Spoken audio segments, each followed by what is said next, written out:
If you have ever had epoxy resin overheat on one of your projects, then this video is for you. A refrigerated epoxy pour table. I'll share with you each step of the process I went through and make some recommendations on how I think it could be better for your own pour table. And if you're worried about the cost, I can tell you right now, I only spent around $2,500 on the entire project. Welcome back to another episode. My name is Jeremy Elkins with Untreated Art.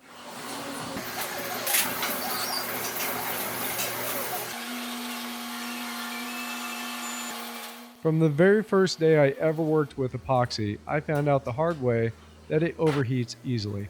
In fact, my very first resin coffee table was a complete disaster. My friend Josh and I, in his garage, decided that we were going to try to pour a 6-inch wide river that was 1.5 inches thick using tabletop epoxy. For those who don't know, tabletop epoxy should only be poured up to around 1/4 inch max. We planned it out for 2 separate pours back to back, each being around 4 gallons and 3/4 of an inch deep. Needless to say, we didn't make it very far. Before we could even finish mixing up the second batch, the first pour started smoking and reaching temperatures over 300 degrees. The next thing you know, the entire garage was engulfed in a thick, heavy smoke, and us running for our lives outside, waiting to call the fire department, not knowing if this was going to catch on fire and burn down his entire house. Luckily for us, it didn't, and I think that's due to not getting the second batch poured. Otherwise, it could have actually caught on fire. After that near miss, I decided winging it wasn't working, so I started to research the different types of resin and how they should be used. Ultimately, I ended up using deep pour resin for tables, but still ran into issues with overheating. I found that each manufacturer had a different recommendation for temperature, humidity, thickness, width, and so on. What worked for one resin didn't work for another, and it was very frustrating. By the time you're ready to pour your resin, you've already put a lot of work into the table, and if it overheats, it ruins the project, or at best, you have to grind it all out and pour it again. That is very costly for both time and materials. Pouring in layers will ensure the resin doesn't overheat, but you will always see the seam where they meet on the ends of the tables in between those layers. The only way to avoid that is by doing it in a single pour, which brings us right back to the resin overheating. So how do we get around that? My first attempt at a real solution was to create a climate-controlled epoxy pour room. My thought was that if I could get the temperature in the room cool enough that the epoxy wouldn't overheat. In the shop, I built a completely sectioned off room that was well insulated, completely sealed off, and had its own dedicated air conditioning. I also installed multiple oscillating air fans on each wall and had standing floor fans just in case. I was able to get the temperature in that room down to around 65 degrees Fahrenheit. But still, even with the airflow and the temperature drop, that wasn't enough to be able to pour around 2 inches thick.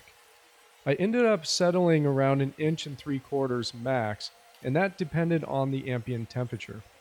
Over the last few years, I've kicked around the idea of this refrigerated pour table, but wasn't sure how to quite pull it off. More recently, I've been looking at refrigerated prep tables in the food industry, which are made out of stainless steel, but I wasn't convinced that the steel would transfer the heat well enough. Then my research finally pointed me over to aluminum, which, by the way, its thermal conductivity is 4 times greater than steel, so it will transfer heat much better. I figured I would have to buy the aluminum slab for the top, but I wanted to see if I could find a used steel work table. Luckily, I ended up finding one on Facebook Marketplace that had both, and it was for $500.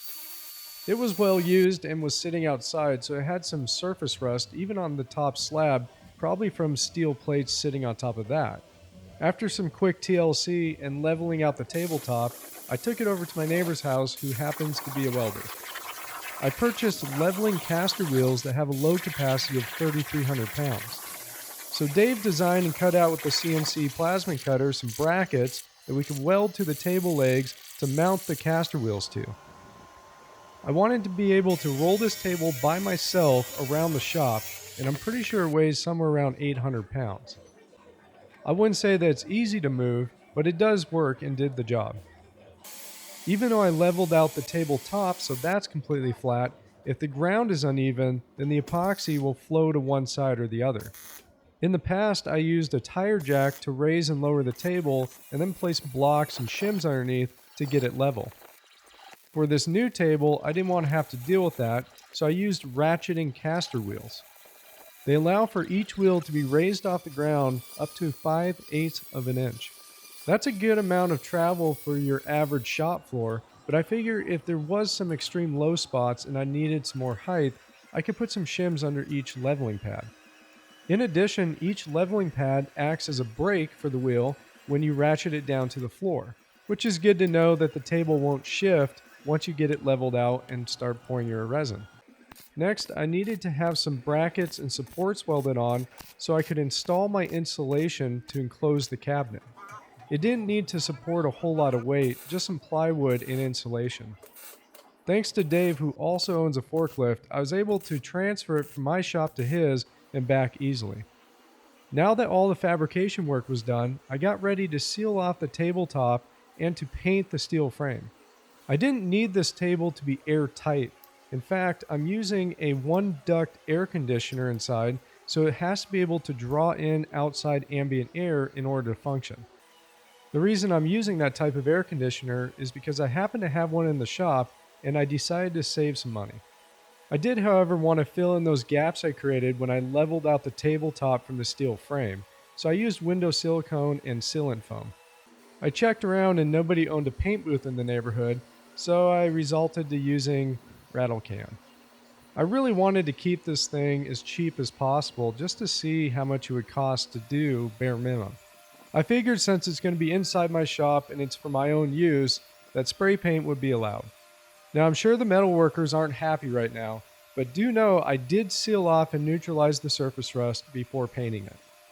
One thing I didn't do well was cover up the caster wheels, so I got a little overspray on those, which you'll see later on.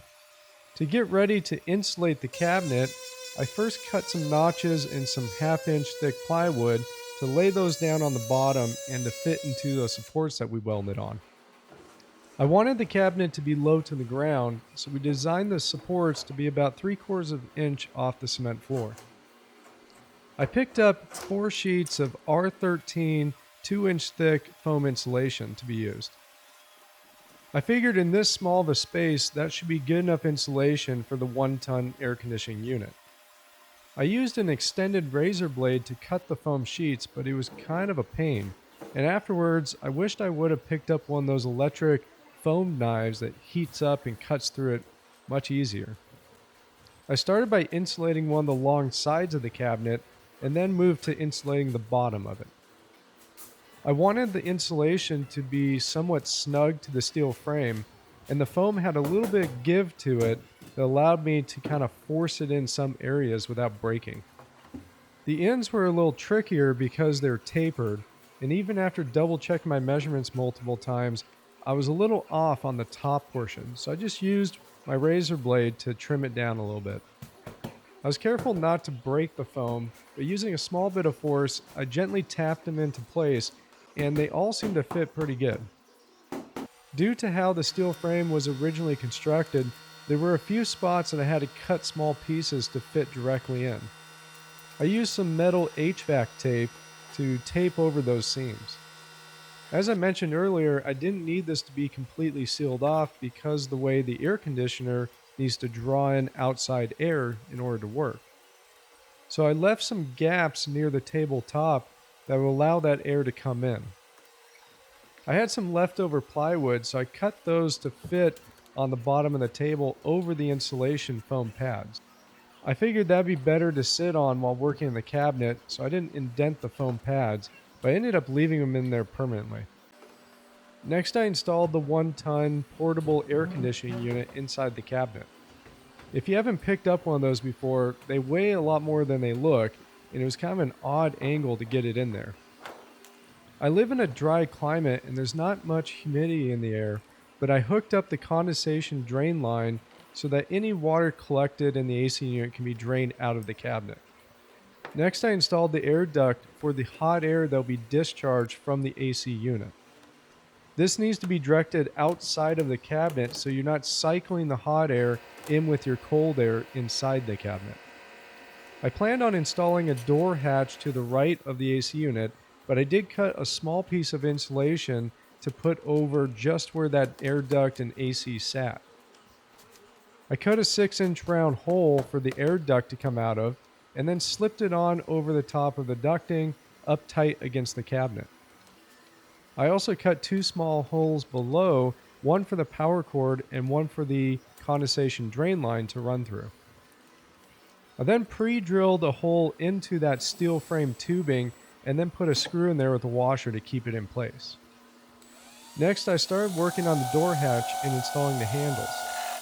You're probably thinking that a drill is overkill for making holes in foam, and you're right. But I did put a piece of 1x3 wood behind the handle, underneath the foam that I needed to drill through, so that it gives it support when you're opening and closing this foam hatch and doesn't break. Now that I'm finished insulating the cabinet and installing the AC unit, I pulled off the painter's tape and got ready to give it a final finish on the aluminum tabletop. I used a direct drive sander and worked my way from 80 grit up to 400 grit. I didn't want to be too aggressive and create dips in that surface, so I didn't get every nick and scratch out, but it's pretty smooth and it's very flat. A couple months ago, I had created a walnut and pewter inlaid end table, and I did a sanding finish on it. One person online commented that I should have done a jeweler's mark on it instead of a random kind of swirl finish. So I decided to take his advice for this tabletop. This is the first time I've ever attempted anything like this, and it was a large tabletop and a big sander, but I did the best I could. I wanted there to be a lot of airflow inside the cabinet to work with the AC unit, so I installed an oscillating air fan. I figured it might work best pointing it up at the bottom side of the tabletop to help draw out that heat. Now it's time to test out the table on an actual resin pour. The first thing I want to do is level out the table. I placed a level on each edge of the table so I can get it as accurate as possible. I left one wheel completely on the ground and lowered the other 3 leveling pads using the ratchet system. As I thought, my concrete floor wasn't perfectly level, but it didn't take much adjustment to get it there. It's slow going, but easy work, and you can get the table completely level using minute adjustments. I shouldn't have to move this table very often, but if I ever need to, I can bring these back up, roll it around, and level it out again. If you have worked with resin, then you know that pouring resin onto a sanded surface gives it the best ability to bond to that surface. And of course, this aluminum tabletop is now sanded. To make sure that the resin will release from the tabletop once it cures, I'm placing down a mold release wax. It goes on easy and doesn't take much to cover the entire surface. I probably added more than I actually needed to, but my thought was with all those micro cracks and some holes and pinholes on the surface that I just couldn't get out with the sander, I didn't want the resin to find their way into that and have a sticking point. I've used this wax plenty of times in the past for different projects, just never on a complete tabletop surface, so this was the first for me.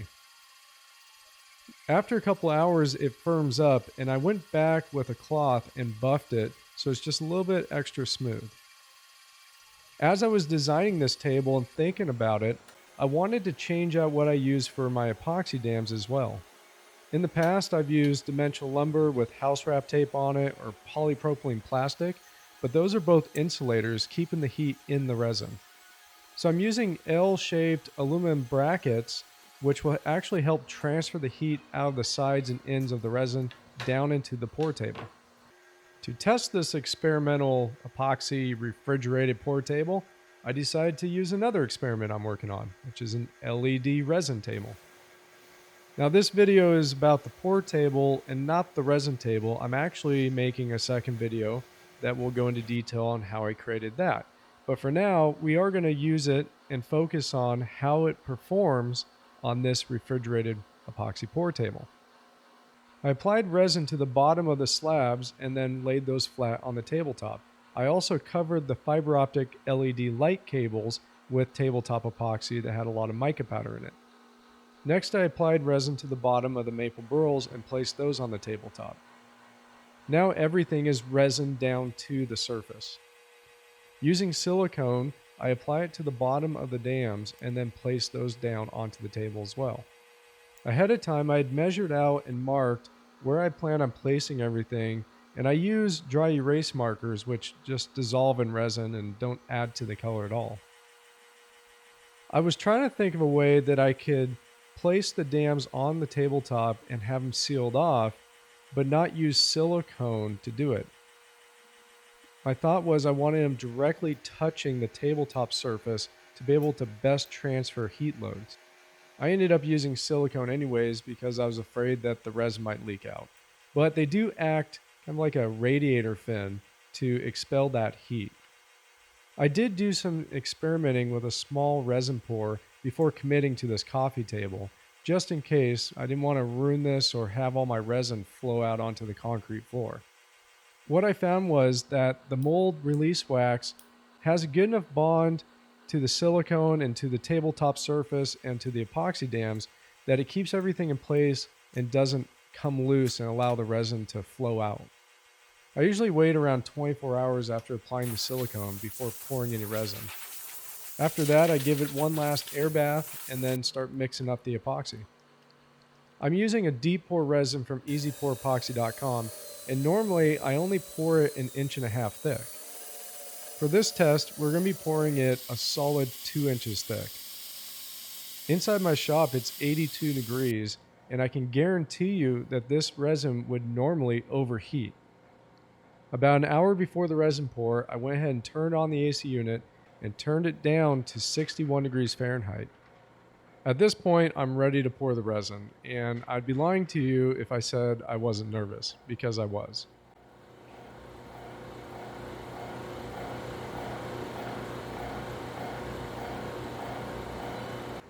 Just like I mentioned in the beginning, at this point, I already have a lot of time and money into this coffee table.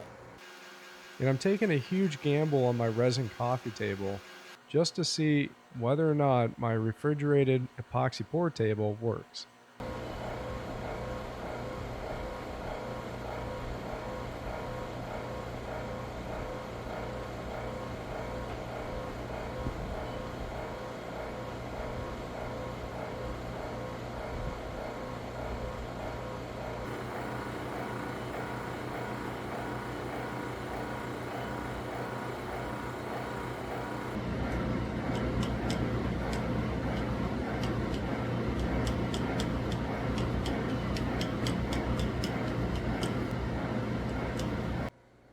Good news, it does work, and it never reached over 95 degrees throughout the entire cure process. Keep in mind, that's only 13 degrees warmer than the ambient temperature in the room at 82. This was done in the summertime at the hottest peak inside my shop, and during the wintertime, it'll be well below 70 degrees Fahrenheit. So I'm sure that I can pour anywhere up to 3, maybe even more inches deep on some resin tables. My biggest concern for this resin pour were those maple burls in the center of the resin, which I thought might block the heat transfer, but it ended up not being an issue.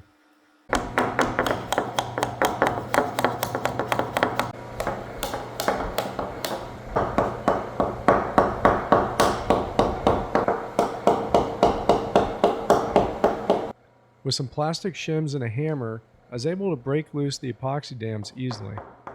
The wax on the dams separated from the resin without much of a struggle. I ended up not having a leak anywhere around the entire epoxy frame, which I was a little surprised because this was an experiment.